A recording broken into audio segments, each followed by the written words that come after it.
Indian Gorkha जनशक्ति फ्रन्टका सदस्य प्रमोद राईले विगत 15 वर्षदेखि भारतीय जनता पार्टीलाई साथ दिँदा पनि गोर्खा समुदायको प्रमुख मागहरू पूरा नभएको आरोप लगाएका छन्। राईका अनुसार भाजपा नेतृत्वले 11 जात गोष्ठीको मान्यता तथा स्थायी राजनीतिक समाधानबारे गरेका वाचा पटक पटक सम्झाइए पनि कुनै प्रगति भएन। 2024 को चुनावी घोषणापत्रबाट यी मुद्दाहरू नै हटाइने आशंका वास्तविक बनेको उनले उल्लेख गरे। उनले सांसद राजु विष्टले 11 जात गोष्ठी 1 महिनामा हुन्छ भनेको स्मरण गराउँदै आजसम्म कुनै परिणाम नदेखिएको बताए। यदि यी आरोप गलत भए भाजपाका राजेश मुखियालाई सोधेर पुष्टि गर्न सकिने उनले चुनौती दिए। राईले केन्द्र र राज्य सरकारले एक अर्कामाथि दोषारोपण गर्दै गोर्खा समुदायलाई झुक्याउने काम मात्र गरेको आरोप लगाए।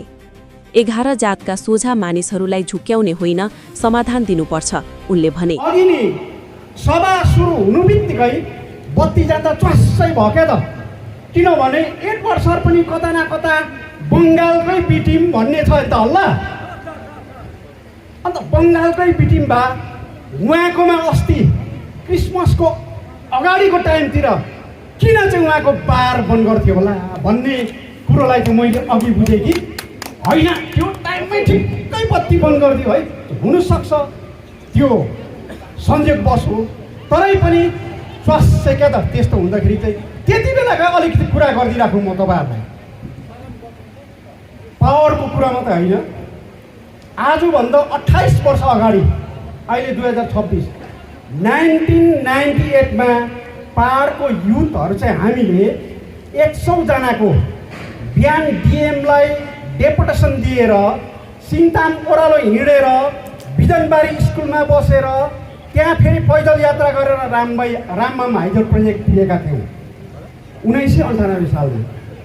किनभने त्यहाँको भूमिहराहरूले चाहिँ जब राममाम हाइड्रो प्रोजेक्ट बन्यो, जब पावर स्टेसन त्यहाँ बन्यो, त्यहाँको भूमिहराहरूले आफ्नो उहाँलाई नोकरी दिन्छु भन्ने पश्चिम बङ्गाल सरकारको जुन चाहिँ वचन थियो त्यो वचन पुरा गरेको थिएन।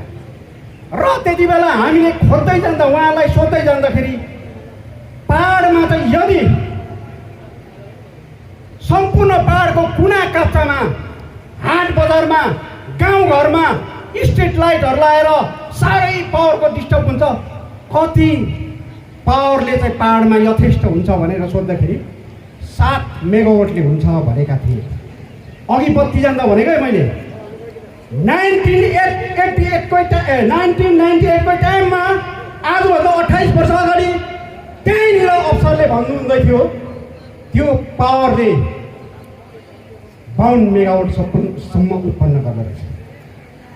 7 मेगावाटले यदि पाहाड झिलिमिली हुन्छ भने, यहाँको कल कारखाना चल्छ भने 52 मेगावाट हाम्रो नाला खोजा, हाम्रो पसिना, लडाइँ त्यहाँ पनि हुनुपर्छ।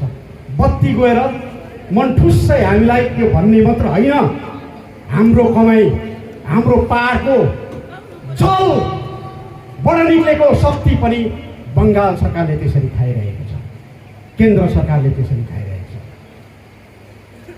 र म तपाईँहरूलाई एकदमै छोटो रूपमा 1-2वटा कुरो भन्न चाहन्छु। हामीले किन यति बेला चाहिँ एडवर्ड सरलाई, किन चाहिँ यति बेला आइजिडिएफलाई सघाउनु भन्ने कुरो कोसिस नगरेको होइन नि। बिचारा यहाँ मेरो बिके दाजु 2015 देखि मिरिकको सिके साथीहरू 2015 सालदेखि पो त बिजेपी गरेको, कति वर्ष भयो जोड्नुहोस् त तपाईँहरूले? 12 वर्ष भयो। भन्नुहुँदै थियो, ए भाइ उला पनि हुनुहुन्छ त उहाँले, अहिले मलाई भन्नुहुँदै थियो उलेवै रोपेको भए पनि फुल्थ्यो होला हौ भन्दै थियो। फुलेन नि बिजेपी, फुलेन है, होइन बिके दाजु? उलेउ रोपेको भए पनि फुल्थ्यो। र यति बिघ्न पाड दिन्छ बिजेपी मतलब कर्ता धर्ताहरूलाई।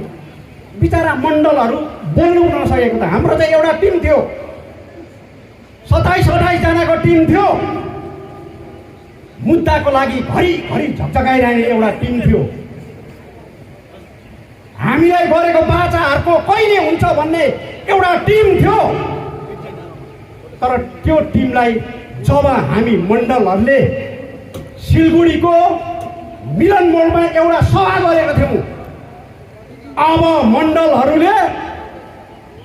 मण्डल कमिटीहरूले ढाका टोपी लाएर बिजेपीको झन्डा बोकेर दिल्ली धर्ना दिनुपर्छ। तपाईँहरूको पिठ्युको ब्यागमा सबैको ढट्टापट्टा भएको पर्जापट्टा छ कि छैन भन्नुहोस्। तपाईँहरू बस्तीमा बिलोन्स गर्नुहुन्छ, तर मेरो पछि यहाँ कमान परेको छ।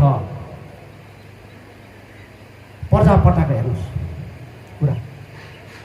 अहिले पनि त्यो पर्जापट्टामा के भन्दैछ बाठेटाटेहरूले? नाप्नु पुरा दिनु अरे, नापाइ नै रोक्छ। पहिला त नाप्नु पो पऱ्यो त, नाप्यो भने पो पाउँछ भन्ने छ। तर त्यो नाप्दै नापिसकेपछि चाहिँ कति पाउँछ भनेर त लेखेको चाहिँ ग्याजेट अर्कै छ नि त हो। पहिला त्यो ग्याजेटलाई चेन्ज गर्नुपर्छ।